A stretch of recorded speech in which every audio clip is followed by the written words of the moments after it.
Assalamualaikum warahmatullahi wabarakatuh.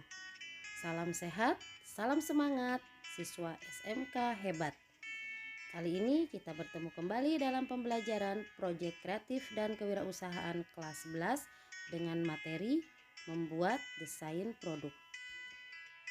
Baiklah, berikut ini beberapa hal yang akan kita bahas dalam desain produk, meliputi pengertian, arti penting, aspek, tujuan, fungsi, proses, dan contoh-contoh dari desain produk itu sendiri.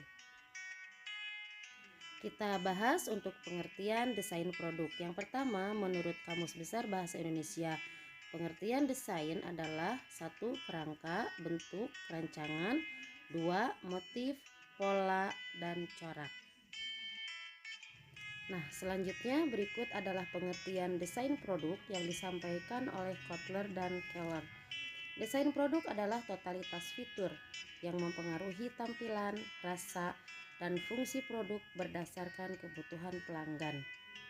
Jadi, kunci utama dalam pembuatan produk adalah kebutuhan pelanggan yang akan menjadi sasaran pasar kita.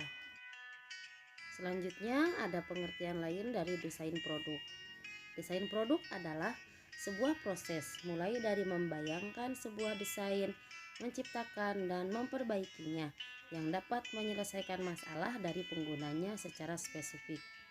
Jadi desain produk juga sebenarnya berfungsi untuk menyelesaikan permintaan-permintaan atau permasalahan-permasalahan yang timbul dari produk-produk sebelumnya yang kemudian diharapkan dari desain produk yang baru ini akan muncul desain-desain produk baru yang bisa memenuhi harapan-harapan konsumen dengan lebih spesifik.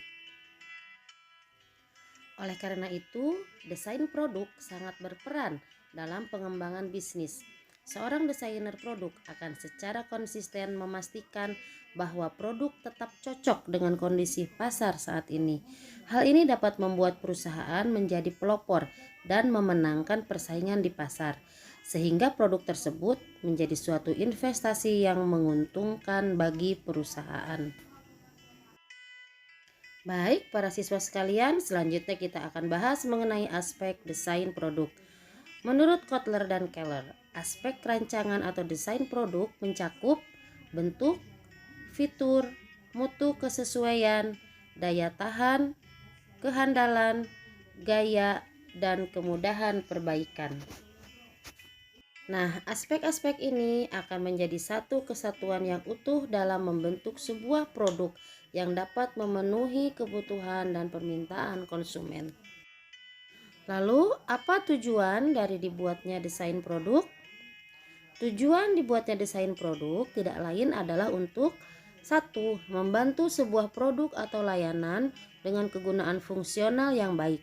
2. Memperbaiki kinerja produk. 3. Mengurangi biaya produksi. Dan yang keempat, menambah keunggulan bersaing dari produk yang dibuat sebelumnya.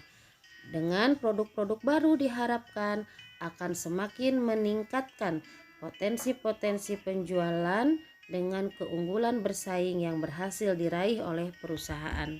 Nah, setelah mengetahui pengertian, aspek, peranan, dan tujuan dibuatnya desain, selanjutnya kita juga perlu memahami fungsi dari desain produk.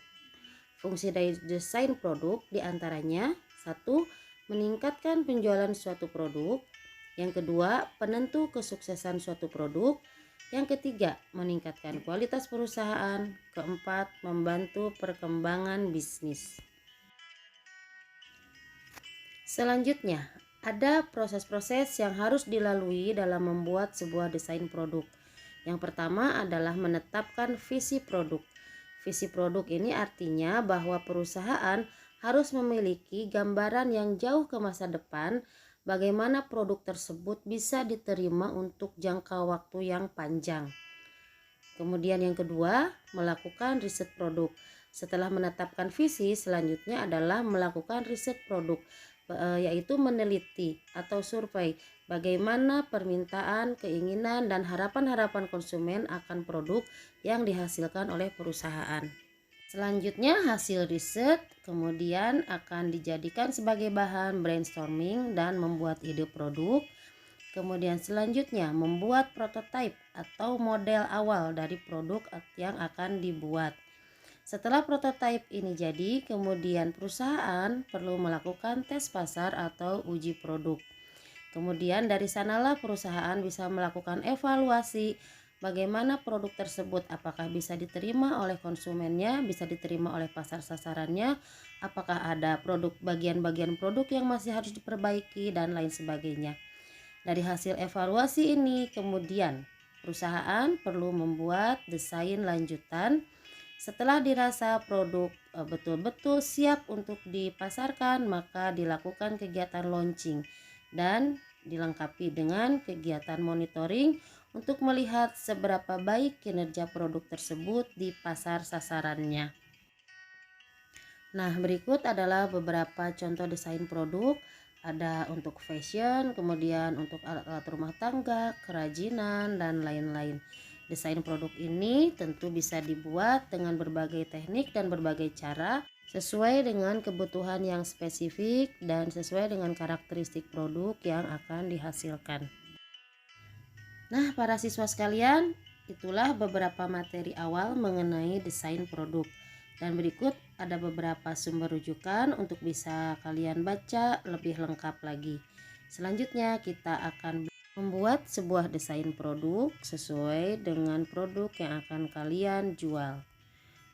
Demikian pembelajaran kita kali ini. Selamat belajar, selamat berkarya. Sampai jumpa pada materi selanjutnya. Wassalamualaikum warahmatullahi wabarakatuh.